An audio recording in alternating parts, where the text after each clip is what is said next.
Rasulullah mengatakan Nabi Ibrahim itu tidak pernah berbohong kecuali dalam tiga hal. Yang pertama ketika mau diajak. Nah, di sini dikatakan Nabi Ibrahim itu kana ummatan qanitan lillahi hanifah. Maksudnya bagaimana?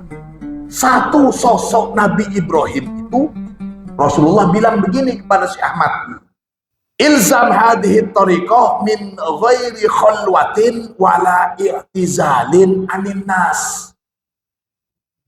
Nabi Ibrahim kaya tapi naruh istri dan anaknya tanpa bekal. Ada pelajaran apa? Ini adalah tarbiyah Ibrahimiyah, tarbiyah millata Ibrahim. Tujuannya apa di sini? At-tawakkul waridha wa taslim. وقل رب زدني علما رب زدني علما. Bismillahirrahmanirrahim. Alhamdulillahi rabbil alamin. Allahumma salli ala sayyidina Muhammadin al-fatih lima ughliqa wal khatim lima sabaqa nasiril haqqi bil haqqi wal hadi ila siratikal mustaqim wa ala alihi haqqa qadrihi wa miqdarihi al-azim. Rabbi shrah li sadri wa yassir li amri wahlul 'uqdatam min lisani yafqahu qawli, amma ba'du. Para hadirin sekalian rahimakumullah, At-tariqah al-Ahmadiyah, al-Muhammadiyah, al-Ibrahimiyah, al-Hanifiyah, at-Tijaniyah. Saking tidak bisa dilepaskannya tariqah Tijaniyah dengan millah Ibrahimiyah, sampai guru kita menyebut tariqah kita ini Ibrahimiyah. Maka kita harus memahami ini. Apa sih dan kenapa kok Tijaniyah ini juga disebut sebagai Ibrahimiyah? Ada kisah-kisah unik bagaimana Nabi Ibrahim itu juga sudah menjadi perbincangan hangat di kalangan atau di zaman Rasulullah. Rasulullah pernah mengucapkan seperti ini, saya itu tahu, wahai Sayyidah Aisyah, wahai Aisyah, saya tahu kapan kamu marah ke saya dan kapan kamu tidak marah ke saya, katanya Rasulullah. Bagaimana kamu tahu itu, wahai Rasulullah? Saya tahu ketika kamu tidak marah ke saya, kalau kamu bicara itu begini, la wa Rabbi Muhammad, tidak, demi Tuhannya Muhammad. Itu tandanya kamu tidak marah ke saya. Tapi tandanya kamu kalau marah ke saya itu kamu bilang, la wa Rabbi Ibrahim, enggak, demi Tuhannya Ibrahim. Jadi ada perbincangan sejak dulu Nabi Ibrahim, padahal jaraknya antara masa Rasulullah ke Nabi Ibrahim itu di zamannya Rasulullah itu lebih jauh dari jaraknya kita kepada Rasulullah. Jarak kita dengan Rasulullah itu cuma 14 abad. Sementara jaraknya masa Nabi Ibrahim dengan Rasulullah itu kurang lebih 2500 tahun. Jadi lebih jauh masanya Rasulullah ke Nabi Ibrahim daripada masa kita ke Rasulullah. Toh demikian, Rasulullah dan kalangan Arab dan mungkin juga para kaum jahiliyah Arab itu juga sudah terbiasa. Buktinya mereka biasa tawaf, biasa sa'i dan sebagainya. Jadi Nabi Ibrahim itu menjadi satu kisah yang terus dibicarakan sepanjang zaman. Sampai kita ini. Selisih kita sekarang dengan Nabi Ibrahim kurang lebih 4000 tahun. 4000-an tahun. Kalau kita dengan Rasulullah 1400-an. Rasulullah dengan Nabi Ibrahim 2500-an. Itu dia 3900-an lah kita dengan Nabi Ibrahim. Itu unik. Dan banyak sekali hadis-hadis Rasulullah yang membicarakan tentang Nabi Ibrahim.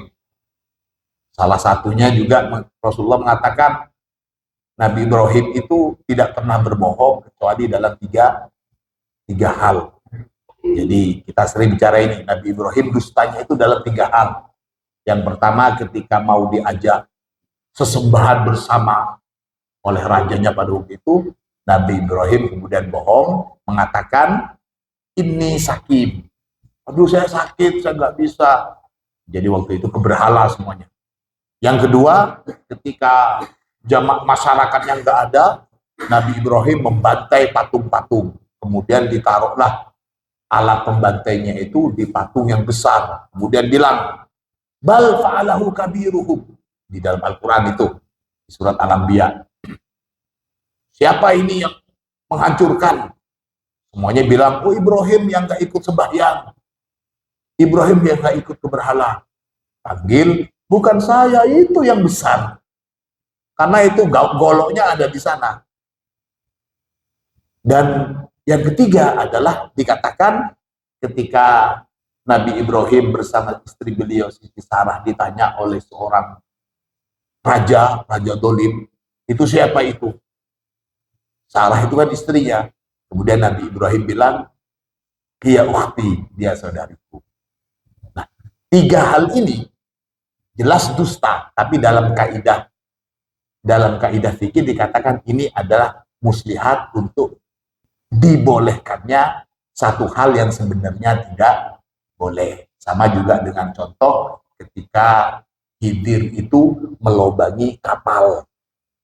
Itu jelas nggak boleh, tapi karena untuk menghindari satu mudorot yang lebih besar, jadi itu menjadi dalam ulama-ulama kaidah fikih itu disebut sebagai muslihat untuk pembolehan sesuatu yang secara syariat sebenarnya tidak boleh, tapi boleh.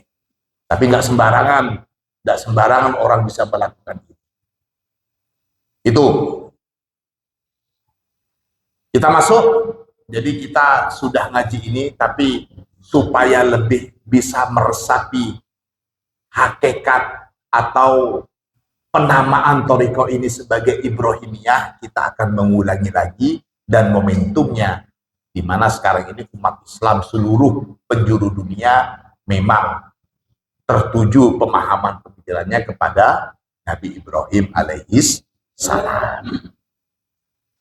Di sini dikatakan di dalam kitab ini, alasan pertama kenapa disebut Ibrahimiyah Hanifiyah, Thariqah kita ini, annaha la takunu muhammadiyatan bil wajhil akhas illa idza kanat ibrahimiyatan hanifiyatan. Bahwasanya satu thariqah itu, thariqah kita ini Tijaniyah ini tidak bisa dinisbatkan menjadi thariqah Muhammadiyah dalam cakupan khusus. Semua thariqah sebenarnya thariqah Muhammadiyah. Mau yang Khalwatiyah Muhammadiyah, mau yang ini. Tapi thariqah kita ini kita yakini menjadi thariqah yang dinisbatkan sebagai thariqah Muhammadiyah bil akhas, secara khusus. Sini dikatakan kama yusiru ilaihi qauluhu subhanahu wa ta'ala, sebagaimana dijelaskan di dalam firman Allah, qul innani hadani rabbi ila siratim mustaqim. Katakanlah Muhammad, innani hadani, sesungguhnya aku ini, hadani telah memberikan hidayah kepadaku, Rabbi siapa Tuhanku, ila siratim mustaqim, menuju jalan yang lurus, dinam qiyamam, yaitu agama yang benar, tegak lurus, millata Ibrahim hanifah, sebagai millah Ibrahim yang lurus. Yang pertama.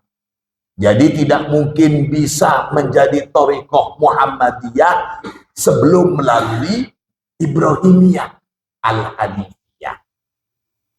Yang kedua, annaha nasi'atun anid dairatil fadliyatil lati minha ittakhadallahu Ibrahima khalilan fil azal qabla ijadihi wa ijadil kaun wa ma fihi. Seperti halnya anugerah Allah yang diberikan kepada Nabi Ibrahim, dan juga thariqah ini sama. Kesamaannya apa? Nabi Ibrahim itu sudah diberikan petunjuknya jauh sebelum Allah menciptakan alam semesta.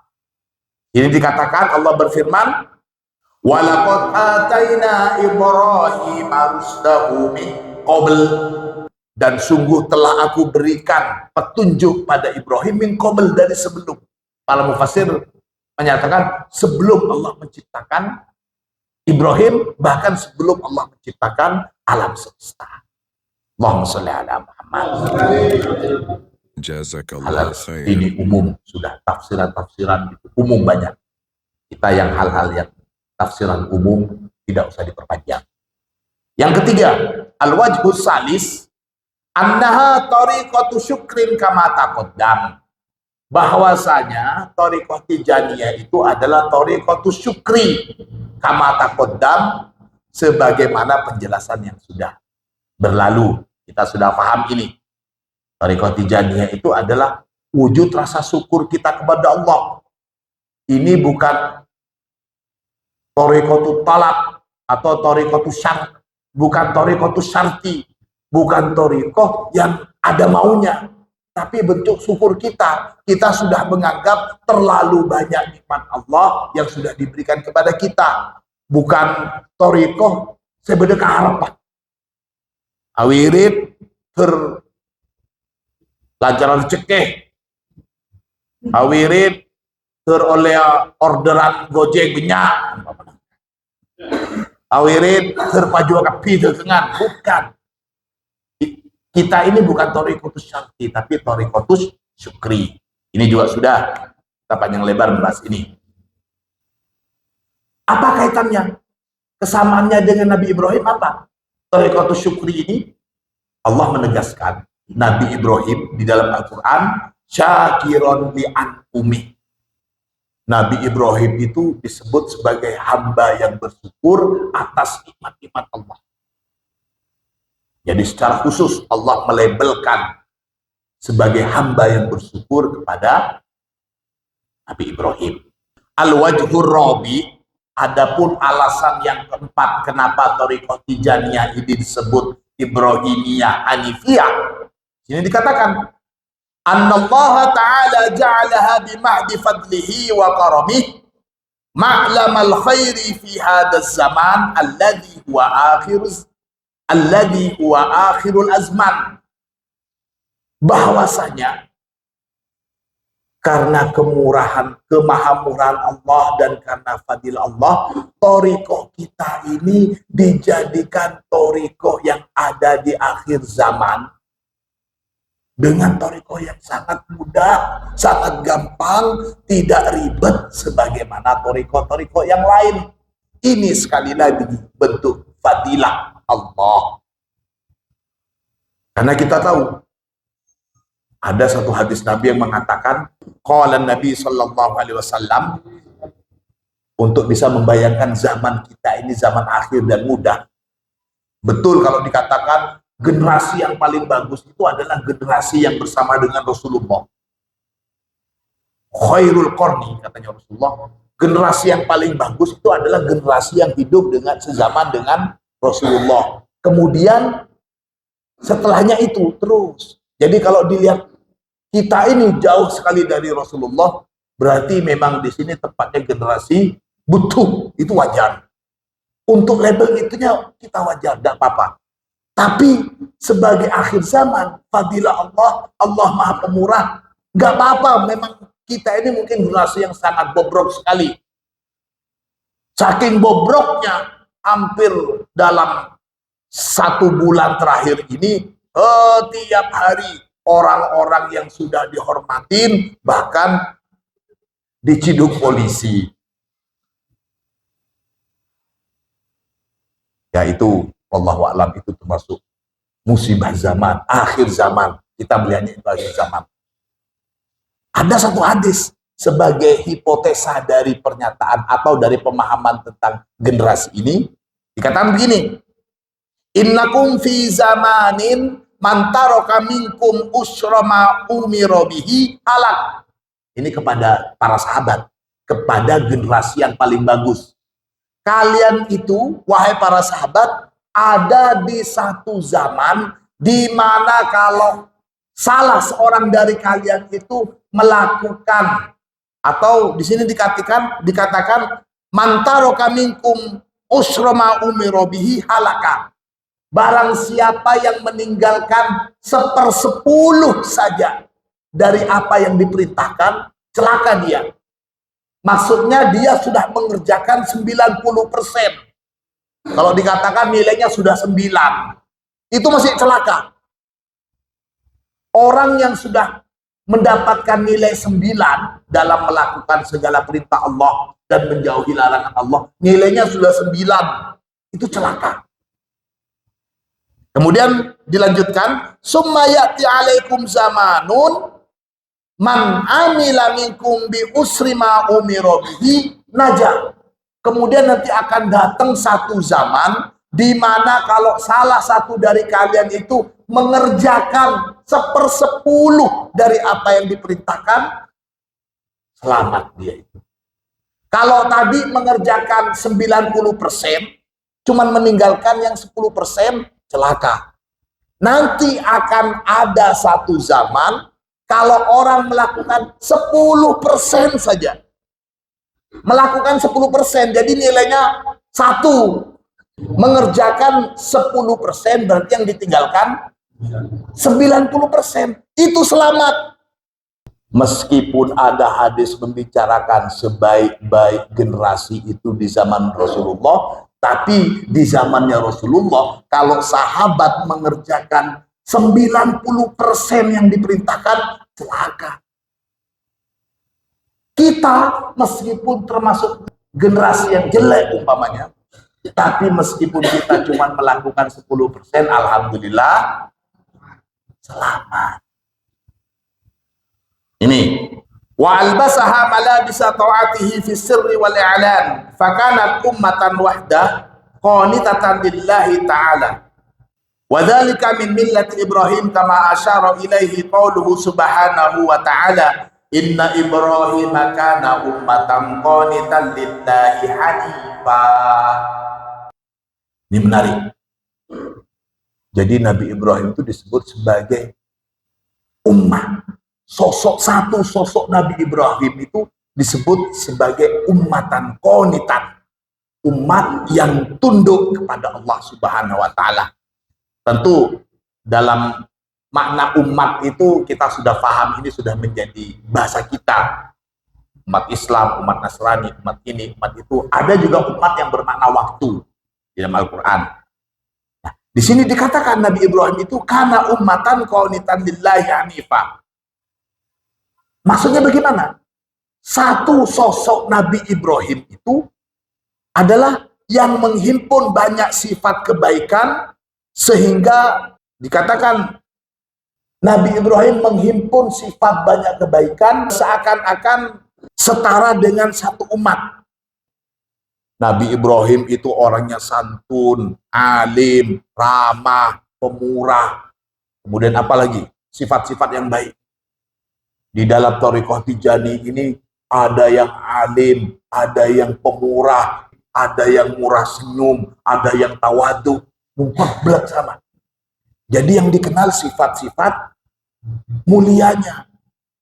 Jangan justru kebalikannya. Di dalam Thariqah Tijani ini bede coleng, bede rampok, bede tukang tuatu, bede tukang, nah itu. Bukan itunya. Maka di dalam Thariqah Tijaniyah itu harus mengedepankan sifat-sifat mulia sebagaimana dilabelkan oleh Allah kepada Nabi Ibrahim. Itu maksudnya. Al-wajhul khamis, adapun alasan kelima kenapa Thariqah Tijaniyah disebut Ibrahimiyah. Jadi dikatakan anna min arkani hadat thariq Islamul wajhi ilallah ta'ala al-islamat tam. Bahwasanya salah satu rukun inti di dalam thariqah ini, Thariqah Tijaniyah, katanya musannif, Islamul wajhi ilallah, yakni menyerahkan diri kepada Allah dengan penyerahan secara total. Bukan setengah-setengah. Seorang murid Tijani Intinya sebenarnya yang harus dipertanyakan, diyakinkan itu kepasrahan di dalam tawakal kepada Allah, mutlak dalam bertawakal kepada Allah, menyerahkan diri sepenuhnya kepada Allah. Dan sifat seperti inilah juga dilabelkan kepada Nabi Ibrahim.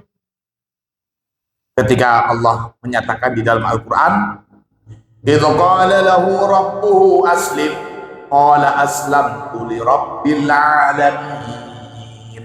Ingatlah ketika Allah berfirman kepada Ibrahim, aslim, serahkan dirimu wahai Ibrahim. Qala aslamtu li rabbil alamin. Nabi Ibrahim menyatakan, aku telah menyerahkan diriku kepada Tuhan alam semesta. Maka tidak heran, meskipun suruh mengorbankan anaknya, Nabi Ibrahim siap. Meskipun disuruh untuk naruh anaknya ke satu lembah yang tandus, Nabi Ibrahim siap. Allahumma sholli ala Muhammad.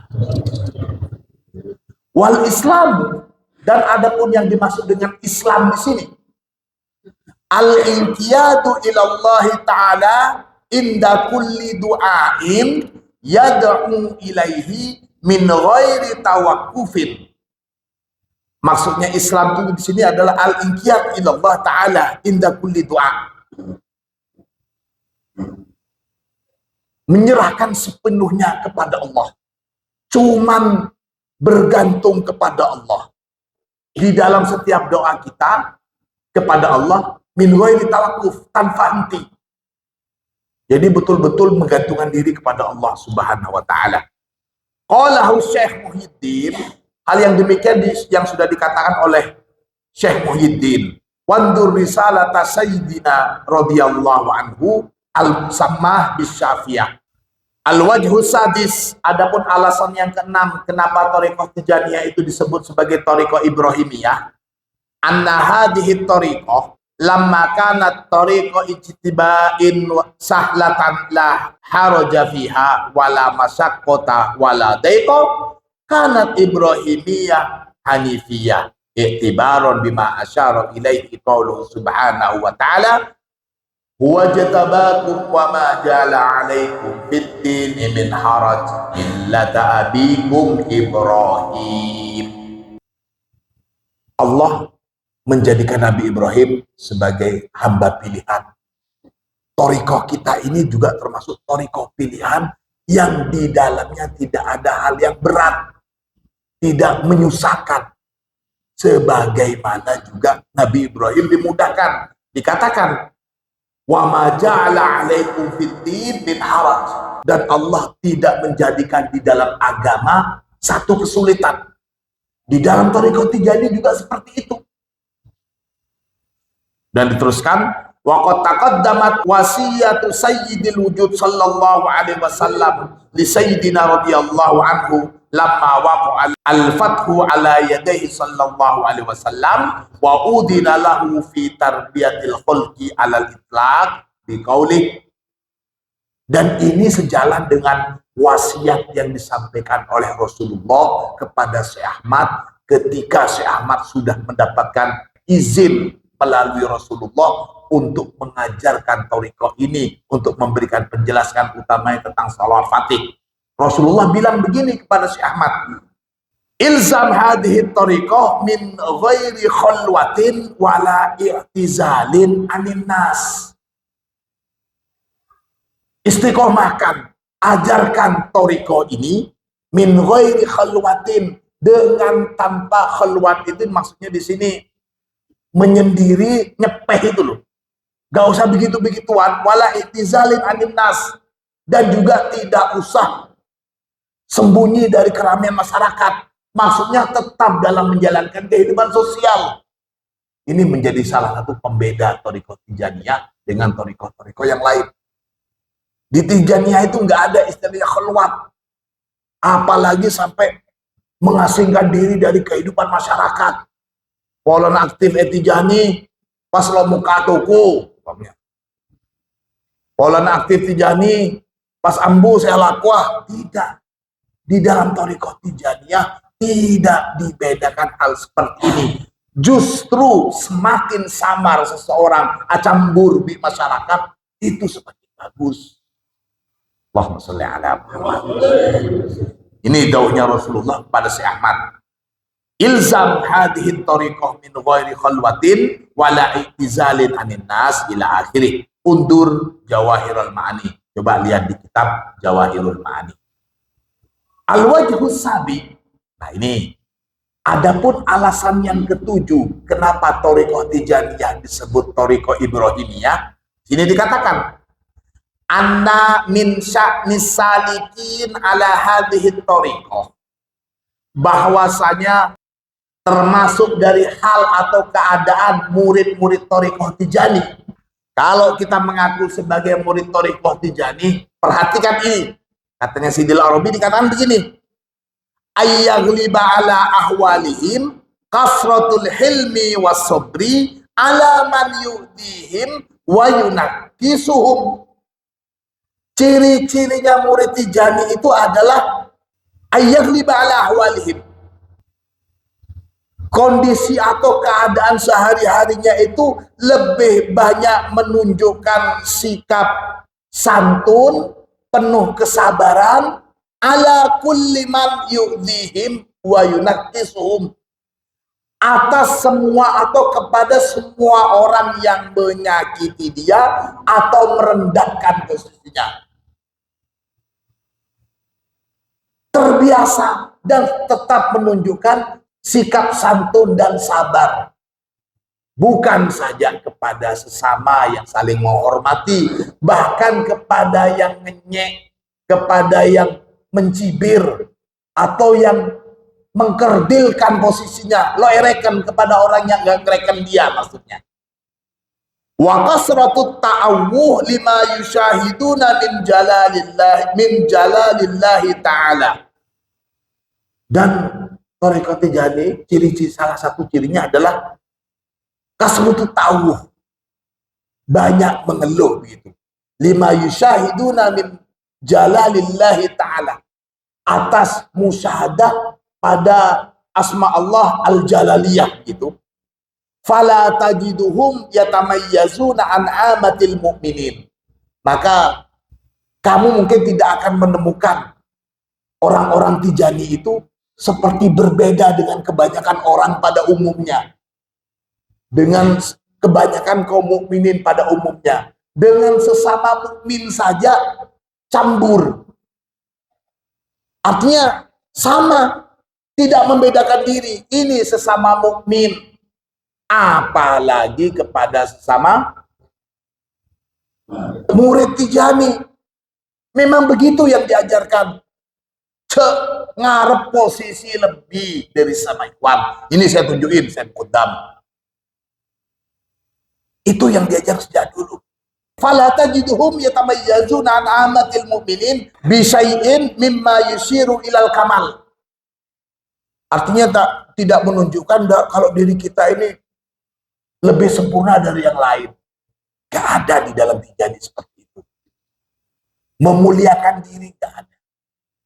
Wala yad'una li anfusihim ma'allahi ta'ala syai'an minal maqamat wal ahwal. Bal taro al-ghalib alaihim fi kulli halin al-inabah ilal maula al-kabir al-muta'al.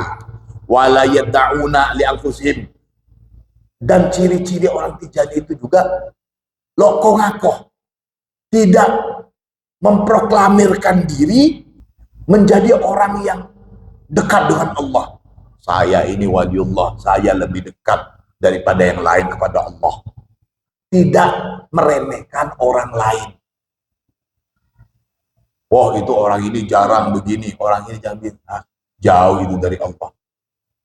Menganggap orang lain jauh dari Allah itu artinya dia menganggap dirinya dekat dengan Allah. Tidak boleh di dalam Tijani. Nggak ada ciri-ciri Tijani seperti itu. Apalagi naudzubillah. Maaf. Ini hal seperti ini. Untuk menonjolkan diri lebih dari yang lain itu nggak boleh. Makanya salah satu hal yang mungkin agak bagi saya yang kurang pas. Ketika ada bukti ke muqaddaman seseorang.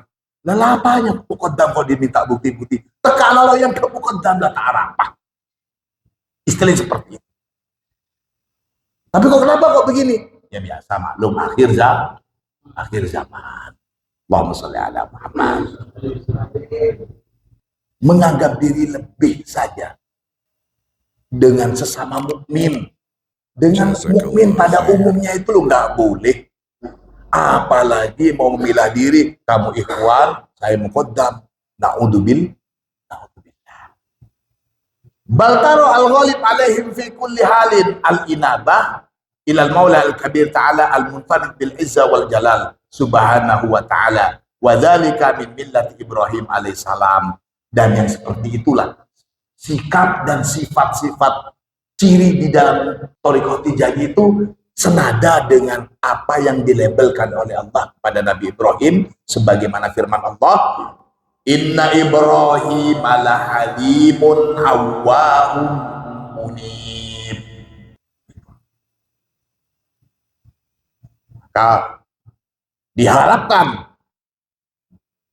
inna tijaniyina lahalimuna awwahuna munibuna. Itu harusnya sifat jadi. Allahumma sholli ala Muhammad. Al-wajhu samin, adapun alasan yang ke-8, min fadaili hadhihi tariq anna man dakhalaha wa aslama qiyadahu ila sahibiha bi tariqil mahabbatil khalisah wa kamalit tasdiq kana minal aminin indallahi ta'ala fid dunya wal akhirah. Ini juga yang sering menjadi serangan pada thariqah Tijaniyah. Kita harus paham ini. Di sini dikatakan bahwasanya termasuk fadilah di dalam thariqah Tijaniyah adalah man dakhalaha wa aslama qiyadahu ila sahibiha. Orang yang masuk di dalam thariqah Tijaniyah dan menyerahkan sepenuhnya kepada sahibiha, kepada Syekh Ahmad, dalam didikan Syekh Ahmad, dan mencintai Syekh Ahmad mahabbatan khalisatan, dengan cinta yang murni, wa kamalit tasdiq, dan betul-betul percaya, tidak ada keraguan sama sekali, karena minal aminin, maka dia termasuk orang-orang yang aman indallahi, di sisi Allah, fid dunya wal akhirah, baik di dunia juga di akhirat. Apa dasarnya? Di qauli sayyidil wujud di sayyidina radhiyallahu an. Hal ini sebagaimana yang disampaikan oleh Rasulullah kepada guru kita Syekh Ahmad. Kata Rasulullah kepada Syekh Ahmad, anta minal aminina wa kullu man ahabbaka minal aminin. Kamu termasuk orang-orang yang aman, dan semua yang mencintai kamu, dia juga termasuk minal aminin. Ila akhiri kalamihi fi jawahiril ma'ani. Ini apa yang disampaikan oleh Rasulullah kepada Syekh Ahmad masih panjang dan ada di kitab Jawahirul Ma'ani. Wa qad taqaddamatil isyarah li qauli sayyidina radhiyallahu anhu, man taraka wirdan min awradil masyayikh li ajli dukhul fi tariqatina hadhihi al muhammadiyah amanahu Allahu fid dunya wal akhirah. Barang siapa yang meninggalkan wirid-wirid yang sebelumnya pernah dia dapat dari banyak kiai, dari banyak masyayikh, meninggalkan wirid-wirid itu karena sudah mengamalkan wirid di dalam thariqah Tijaniyah, akan dikatakan amanahullah fid dunya wal akhirah, maka dia akan diamankan, diberikan rasa aman oleh Allah baik di dunia juga di akhirat. Wa qad qala maulana jalla ulahu fi haqqi maqami Ibrahim alaihi salatu wassalam, rasa aman bagi para murid-murid Tijani di dalam thariqah Tijani ini sama dengan apa yang dilabelkan, yang disampaikan oleh Allah kepada Nabi Ibrahim, wa man dakhalahu kana amina, dan barang siapa yang masuk ke Baitullah, maksudnya kana amina, maka dia menjadi orang yang aman.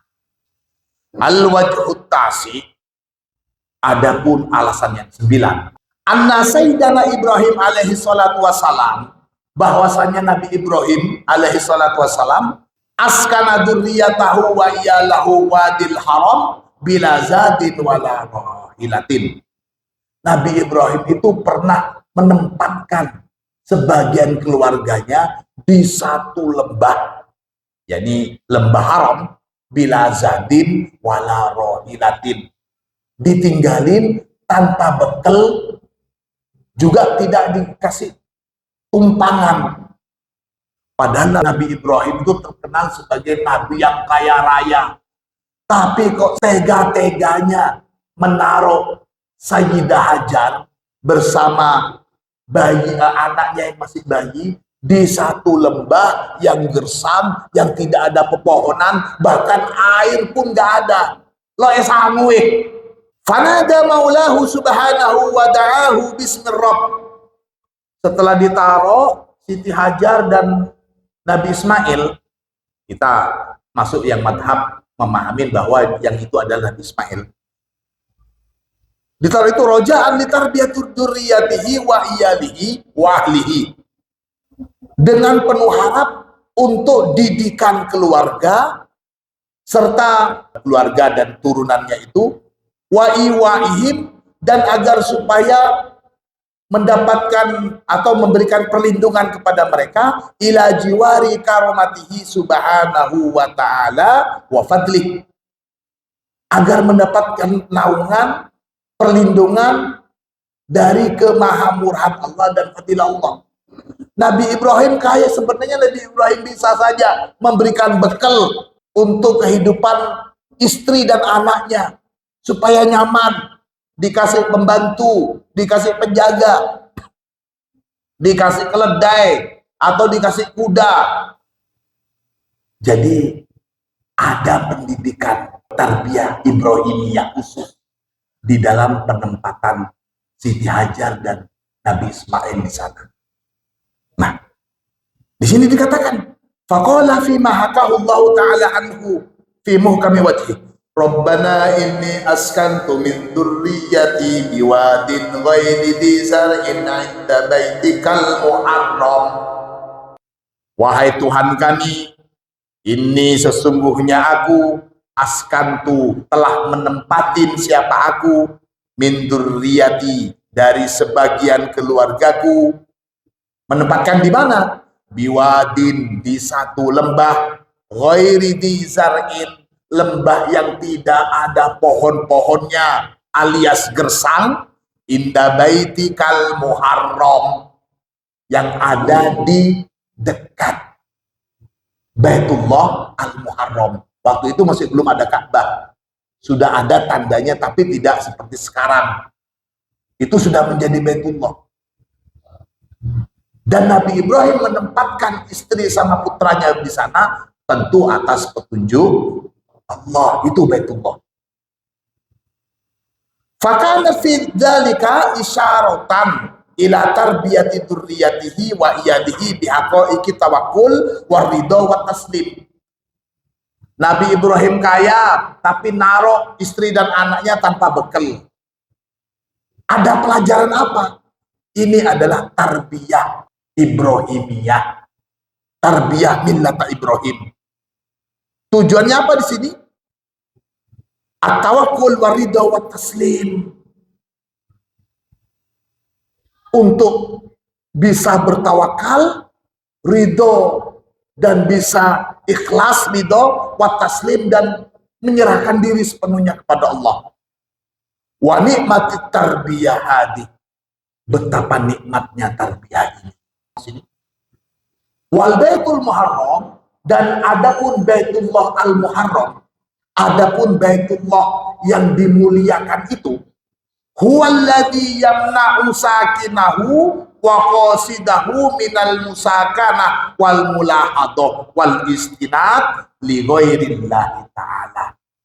Karena berada di dekat Baitullah, maka siapapun yang mengunjungi dan datang kepada Baitullah, pendidikan yang utama bagi orang yang haji, bagi orang yang umroh karena berada di Baitullah, pendidikan utamanya apa? Di sini melarang orang-orang yang mengunjunginya itu untuk merasa tenang, untuk merasa nyaman, untuk merasa tentram, atau bersandar kecuali kepada Allah Subhanahu wa Ta'ala. Meskipun visanya sudah visa plus haji, bekalnya sudah banyak uangnya, manajemen pengaturan ibadah haji dan umrohnya sudah jelas, hotelnya sudah ini, anunya begini, gak usah heran kalau masih tetap semrawut. Sudah, itu sunnatul haji, sudah menjadi ciri haji. Sepintar apapun mengorganisir masalah kenyamanan haji, gak mungkin. Bagi seorang haji yang mabrur, dia yang tidak merasa nyaman dengan visanya yang sudah resmi, dengan bekalnya yang banyak, kemudian bersandar kepada itu, tenang, jengkok ngibe sangowitnya, apa boleh ngibe rokok apres-pres bisa cuwel kali, bekalnya banyak, wah gampang sekarang sudah dijatah pemerintah. Jangan menganggap gampang begitu, betapa banyak nasi yang sudah disiapin tapi basi bau. Betapa banyak yang sudah resmi pakai jalur yang resmi kuota haji, baru nyampe di Mekah sudah pengen pulang. Saya juga pernah ngawasin jadi petugas haji, baru nyampe di Jeddah tapi boleh kan posang karena bibi. Jadi nggak bisa. Al-Baitul Muharram, jadi betul-betul nilai tawakal, taslim dan ridho. Itu pendidikan tarbiyah. Dan di dalam tijaniyah juga begitu. Bagaimana kesamaannya? Nah ini, kalau umat Islam secara umum, tawakal, taslim dan ridhonya itu ketika berada di Baitullah yang kita lihat secara fisik seperti itu. Maka di sini dikatakan wasohibu hadhihi thariqah radhiyallahu an wa ardahu, dan adapun si pemilik thariqah ini, thariqah Tijani, askana dzurriyyatahu wa iyalahu, Syekh Ahmad menempatkan, memposisikan keluarga-keluarga beliau, wa iyalahu, dan para pencinta beliau, ya sanak famili, alladzina hum ahlu thariqati. Bukan berarti yang maksudnya di sini bukan durian-durian Syekh Ahmad yang secara nasab saja, tapi ahlu hadith thariqah. Mudah-mudahan termasuk kita. Mudah-mudahan kita termasuk yang menjadi muridnya Syekh Ahmad. Ini yang dimaksud. Syekh Ahmad juga menitipkan para duriatnya, para keluarganya Syekh Ahmad. Maksudnya ahlu hadith thariqah, murid-muridnya thariqah ini, inda baitillahil muharram, meletakkan di mana? Di dekat atau di sisi Baitullah al-Muharram, alladzi la yadi'u man awa ilaih. Kita juga ditaruh di Baitullah oleh Syekh Ahmad. Satu Baitullah di mana la yadi'u man awa ilaih, tidak akan sia-sia orang yang berseru kepada Baitullah ini. Wala yaqibu man arraja fi qasdi, dan tidak akan percuma orang yang naik untuk menuju Baitullah ini. Siapa Baitullahnya? Wa huwa sayyidul wujud wa alamus suhud sallallahu alaihi wasallam. Baitullahnya, Baitullah khusus di dalam thariqah Tijani itu adalah Rasulullah. Loh, kok bisa Rasulullah jadi Baitullah? Oh iya, orang mengatakan Ka'bah itu sebagai Baitullah, betul, tapi belum tentu Allah ada di sana. Yang jelas di dalam hadis sahih, Allah itu berada di hati-hati orang yang paling dicintai. Hatinya kaum mukminin yang dicintai oleh Allah, di sana Allah bersemayam. Dan adakah yang lebih dicintai oleh Allah melebihi Rasulullah? Siapa yang mau menyalahkan kalau Syekh Ahmad mengatakan bahwa Baitullahnya Ikhwan Tijani itu adalah Allahumma sholli ala Muhammad.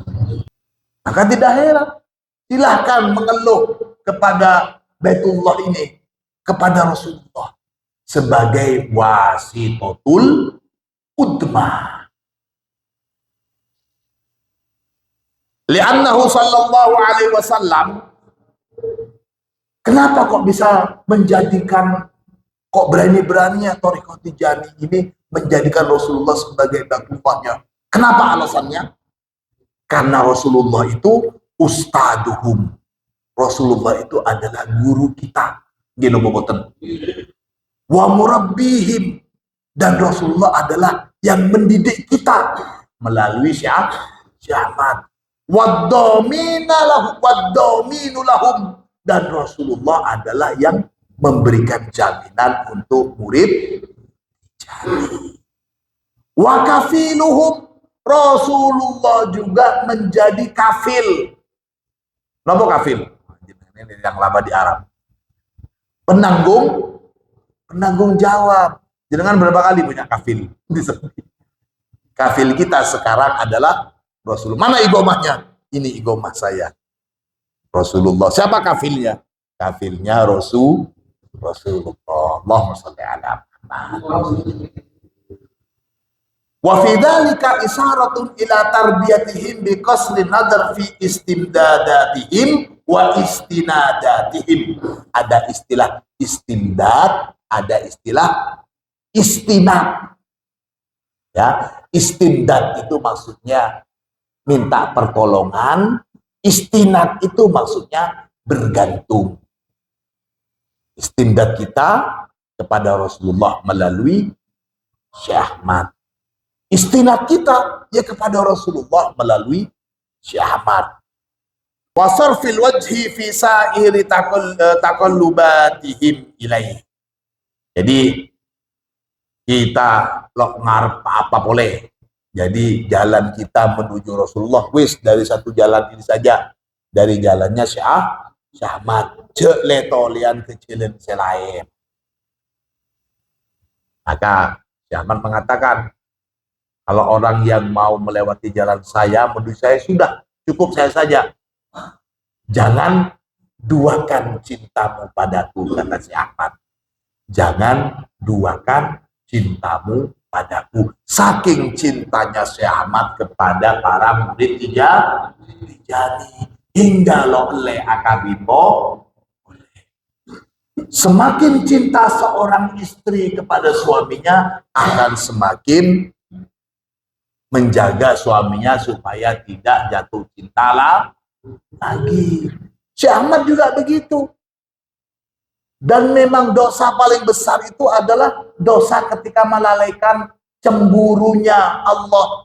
Allah cemburu kalau sampai diduakan. Maka dosa yang paling besar itu adalah menduakan cintanya Allah. Disebut musyrik. Allah pencemburu. Rasulullah pencemburu. Syekh Ahmad pencemburu. Kenapa cemburu? Saking cintanya. Jadi harus kita lihat, Allah cemburu karena demikian cintanya kepada kita.